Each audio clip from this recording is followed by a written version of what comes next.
Welcome to the Learning Pines YouTube. We hope this video helps. In this video, I will explain how to change your Chevy Bolt key battery.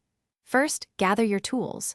You'll need a new CR 2032 coin cell battery, which is commonly available. Also, grab a small flathead screwdriver or a plastic pry tool to avoid scratching the fob. Make sure you have a clean, well-lit area to work in, preventing any small parts from getting lost. This simple task takes only a few minutes. Now, let's open the key fob.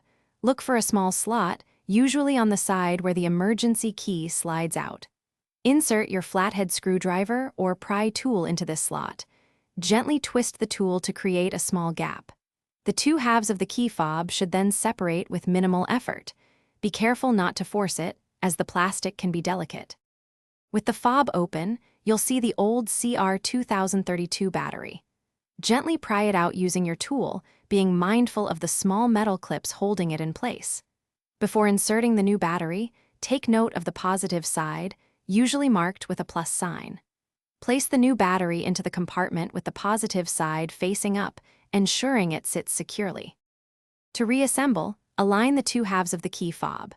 Press them together firmly until you hear a satisfying click, indicating they are securely fastened. Once closed, test all the key fob's functions, like locking and unlocking your Chevy Bolt, to ensure everything works correctly.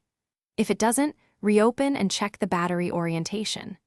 Remember to check the description below for a link to the Owala water bottle and other great deals.